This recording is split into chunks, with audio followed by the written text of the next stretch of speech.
Hi everyone. I think it's about time we get started on the hour. Thank you very much for joining. Today we're going to do another episode in the series of Accelerate Your Agile. I'm getting quite a lot of exposure. This is episode number 5. We're running my round one on just mastering your ceremonies. I left 2 ceremonies that I said I'd do individual episodes on. Retrospectives is one of them. Refinements, they're just a little bit more complicated, not quite so follow the recipe. So more to discuss. I'm getting quite a lot of exposure on my website. So thanks very much for joining on that. It's www.agilecoach.com.au if you want to get those other episodes, or just follow the podcast series and just get the audio. But let's jump in and do some retros for good.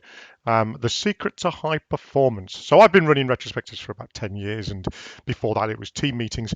I genuinely think this and refinement, but mainly this, is the key ceremony that you should definitely run, agile or otherwise.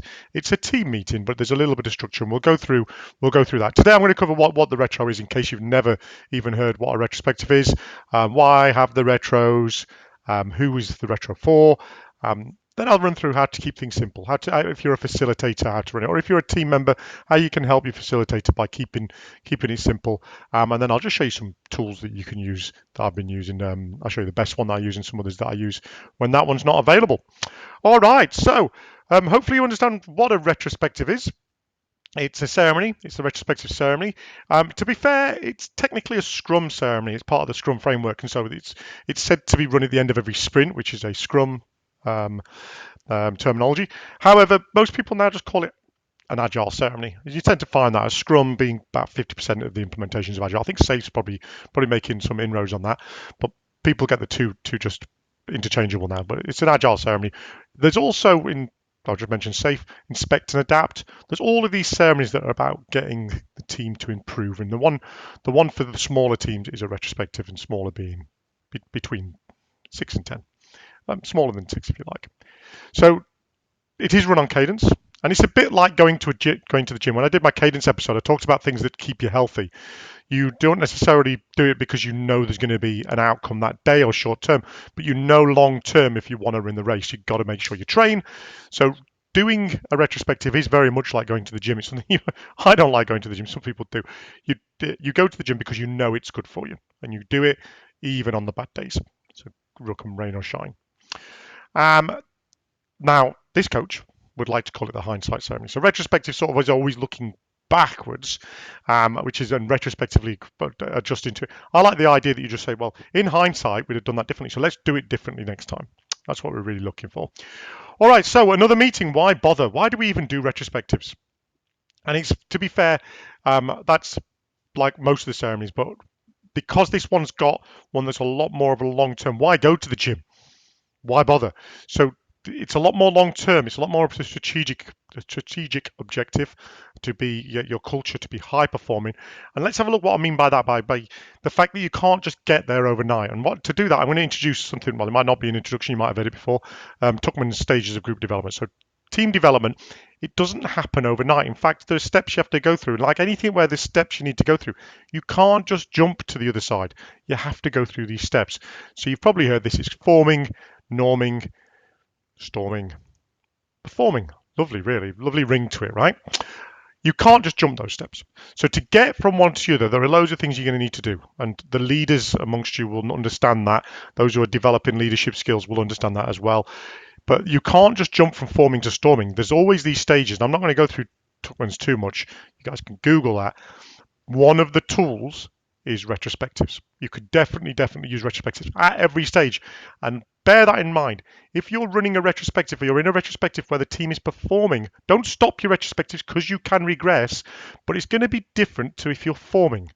In fact, in the forming stage, your retrospectives are very difficult. And I'll talk about this when I go through some examples. You're going to need that feedback from the team to always move forward. I can't even give you a timeline on this, but I have got in loads and loads of different teams that are in different stages. I've been in some that have been in regression. As a leader, I've gone into them, and you have to first of all normalize things, and then you can start to move forward. Some have regressed. I think probably from a forming stage, you're talking 9 to 12 months to get to the performing stage. in an average team in a corporate environment. But you do want to be able to progress through these steps. You wouldn't go from forming to performing overnight. You might even have a peak. So there's always a honeymoon period in teams where you feel like you're performing, but you're not really.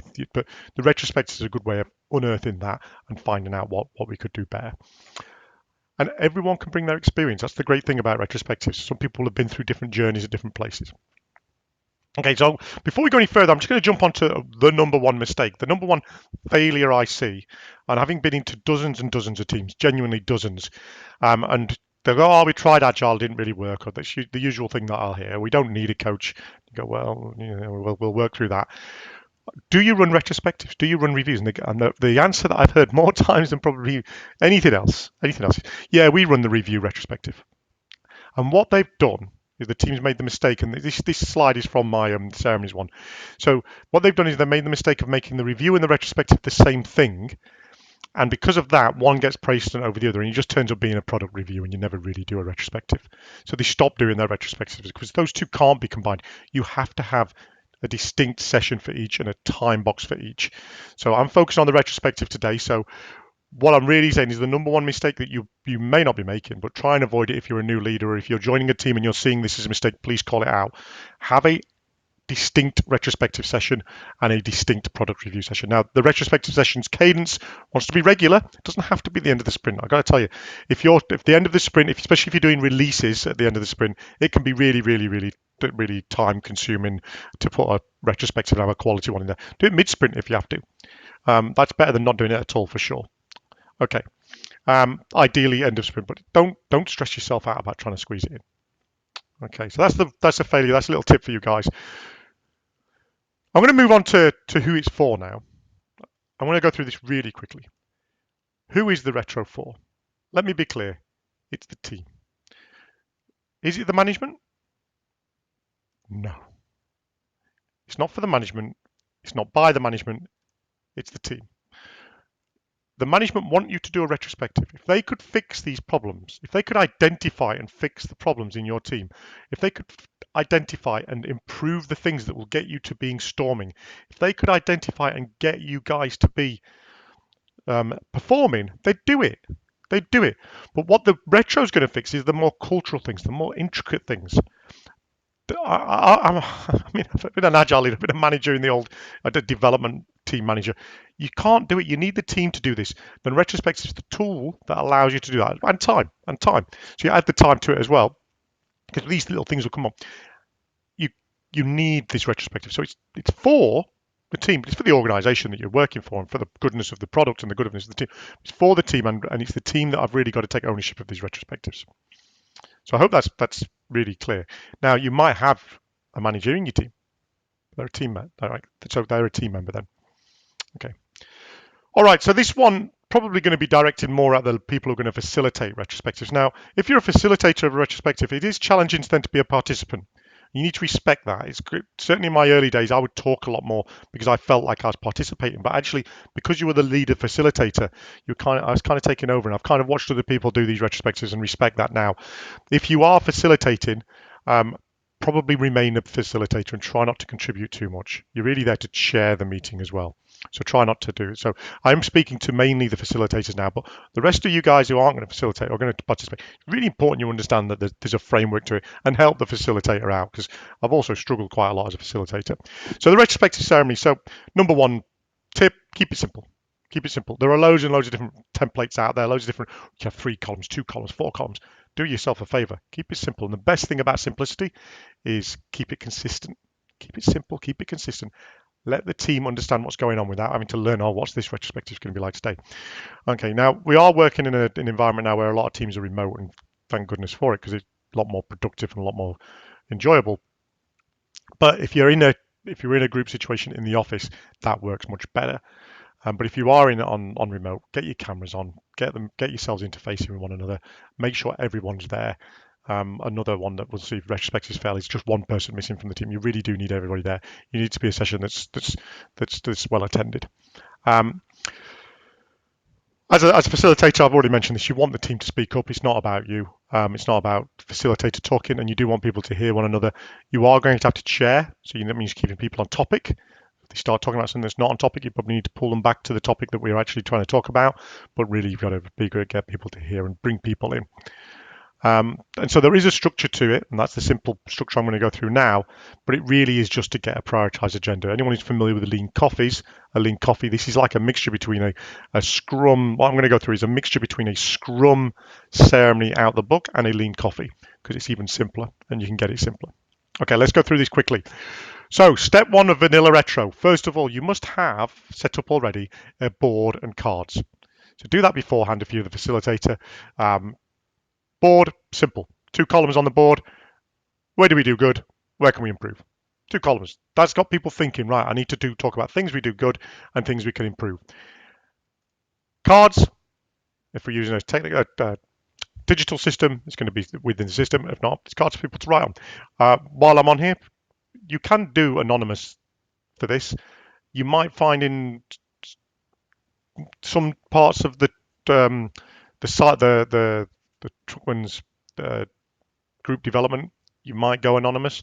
I'm even stumbling over my words because I'm thinking I've maybe done 1 or 2 anonymous ones, but really, if you're doing anonymous ones, you probably need a different kind of meeting. So let's have people's IDs on this. They're the cards, they go onto the board. Once you've got that, quickly explain what that is. You're 1 minute into the session. If you've done it before, you say, guys, you've been here before. Thanks for turning up. Some people will be turning up late. Hey, we're doing the cards. You're giving them a time box, 5 minutes. Try to keep to 5 minutes because you don't want to go more than that. You really don't want people putting on 4 or 5 cards. You're going to do this regularly, probably every 2 weeks. Bring up the number one thing, guys. If you've got 2 things, put 2 things on there. But let's not be throwing those as quality over quantity. Now, that tip I would give to the team before the 5-minute clock starts. The other tip I'd give is we want to then work through these cards as a team. Can we keep some consistency to the way we put our cards in? Because that way, all cards are closer to being equal, different topics, but equal. So put the word because statement in there and you're talking about what we did and what the impact was. So that's a great example for this would be, for instance, we delivered with no defects because the test cases were reviewed. So what you've done is you've said, hey, this was a good because of this. And the reason it was good was because of something we did. And it's possibly something you mentioned in a previous retrospective. It's something to work on. And then we need to keep that. We need to keep doing that. That's the whole idea of that. So putting the word because in really improves those cards' quality and the consistency across. After that, I'm going to give you the next board you're going to see, that for those who are not listening on the podcast, is going to have lots of example cards, and I've tried to give you example cards of what you see across that life cycle of a team. So after the time box, you're going to, as a facilitator, you're going to read back these cards. It feels tenuous and it feels like, God, people could read them themselves. But by reading them together, all you're doing is you're get that active listening working. You're getting people getting ready, saying, right, guys, we're getting ready to now go through this. Let me read them through. So you don't have to read them yourself and you can't focus in on one and think about it and read your own. Right now, I'm going to read them to you. It really does work. People really listen to them all there. And it is a bit tenuous but it's literally, it always feels like it's half the day, but it's not. It's going to take you 2 minutes to read the cards. And then you know everybody's heard everybody's voice. So it's a really good point to do. And at that point, if you see on 2 that are very similar, put them together. And the reason why we do that is we're going to vote in a second on which one do we want to discuss today, or which 2 or 3 do we want to discuss today. So those ones that are similar, I'll go back to this one, those are similar, have been put together so when we vote, we don't split our votes. We don't want to be doing that. Now, on this example board where I did this, you'll notice that there are a couple in there that didn't follow the because statement. Now, as the facilitator, I can't do much about that now, and I'm not going to do anything about it. I'm going to say, look, we've got a couple here that aren't very constructive. I'm going to move them to the bottom, guys. You can still vote on them, but we won't be discussing those today. And then you've got to go away between this retro and next and coach those people to put in cards that are a bit more constructive. It's great to see the releases got done, but we should have celebrations about that. That's not what the retrospective is for. If someone's putting something like, I hate working here, hey, that's something we want to work on. But that person probably doesn't want to discuss that in a team. I mean, they might want to discuss it in front of the team, but it's not going to be constructive. So don't fuel that fire. Go work out with those guys. Maybe between now and the next retrospective. Maybe over time you've got to work out why that is. But it's not something for a group exercise. So once they're grouped, next thing is to vote. Now at this point, I've been talking, just giving this demonstration for a few minutes. It won't be running much slower than what I'm going through it. By now, you're probably about 10 minutes into your retrospective. So what you're going to do is you're going to say, hey, go vote on this. People are going to get a couple of votes. You don't give them one vote because they just vote for their own card. Maybe even with two, maybe three votes you can give them. And they go and put their dots on the cards they want to talk about. Try and encourage people not to vote for their own card, but they probably will. And if they're grouped, that's good because if 3 or 4 people have put a card up and they're grouped, that's going to get 3 or 4 votes. So by now you kind of know what's going to be voted for. But to be honest, I've guessed and been wrong so many times. This is the democratization of the meeting. So the guys are going to go and vote on the cards they want to discuss. So you give them 30 seconds to do that. So at the moment, by the end of this, you're going to be 10 to 15 minutes into your 45-minute retro. I wouldn't go over 45 minutes for a retro if you're doing it every 2 weeks. Which is going to leave you about 30 minutes to go and do some discussion. So at the end of the vote, you've got your winning topic. Now, I thought this would happen on a regular basis. I would have thought the one that got 2 cards around, we delivered the issues and it was great, would have got the votes because there was 2 cards. But actually, there's something in the if there's something in the where we can improve, you will find in good teams, average teams, bad teams, people want to improve. So often the votes will come in that second column. You've already read all the cards out, so they've all had their airtime to talk about every card.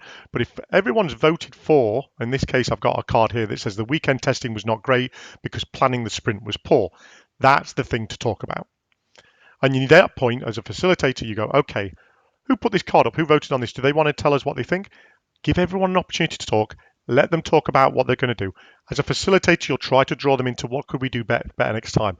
That's what the 30 minutes could be spent on. There doesn't have to be go through every single card. You could spend it all on that.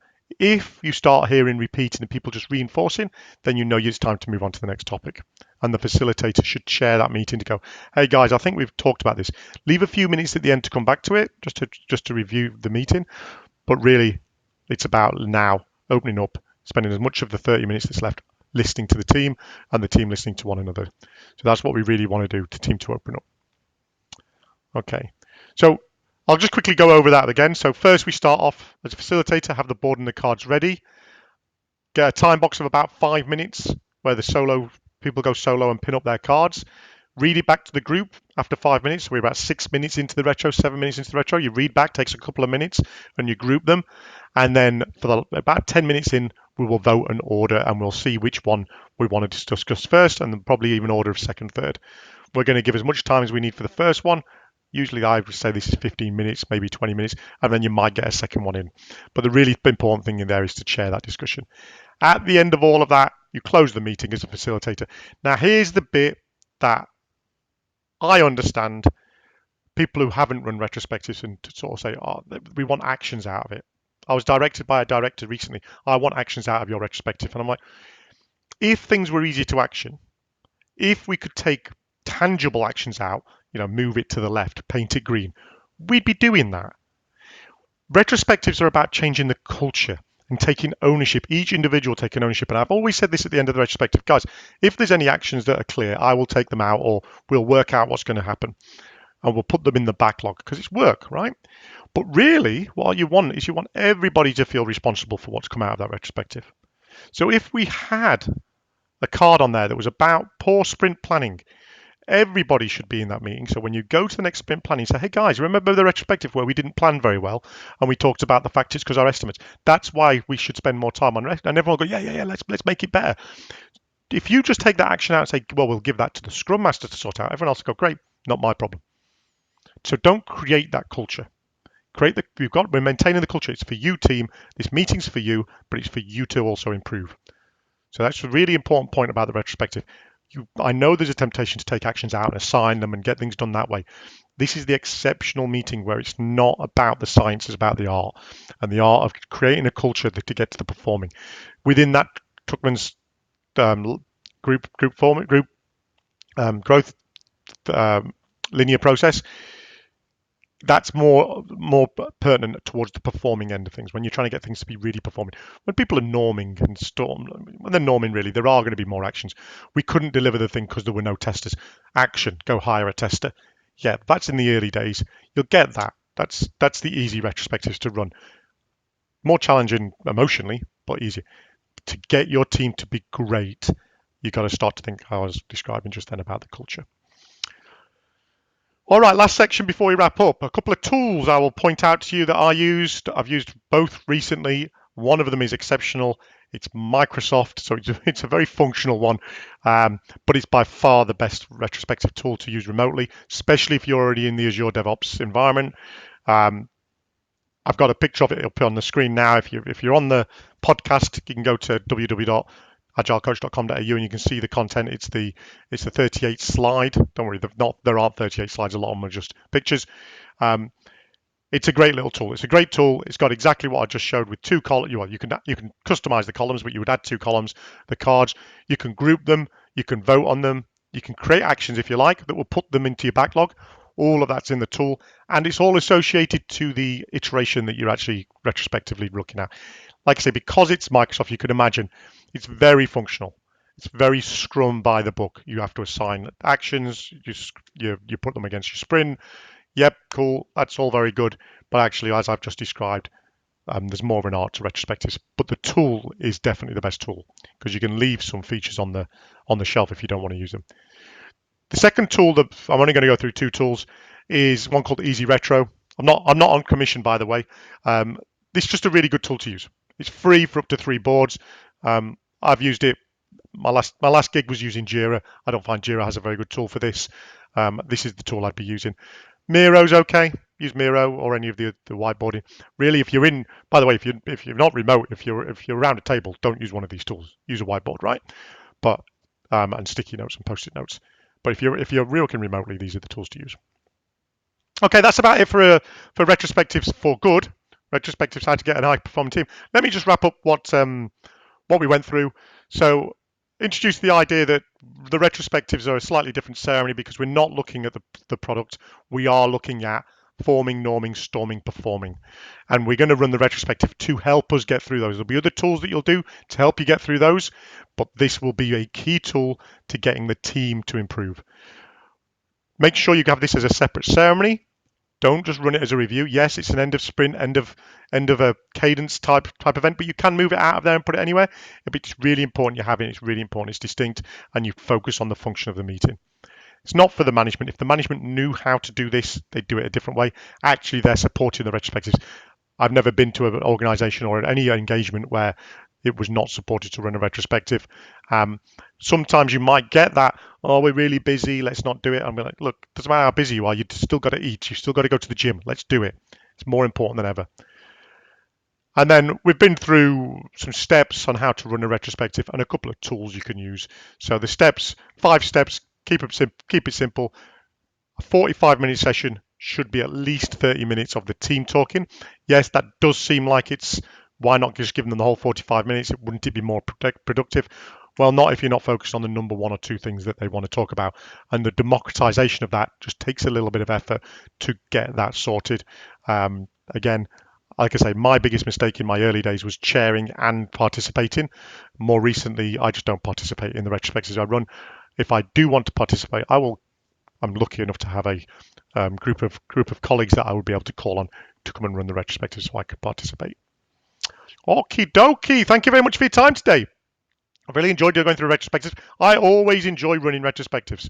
I really do. No, even the hard ones, as long as they're run on a frequent basis, I think you get a very, very good uplift in the team.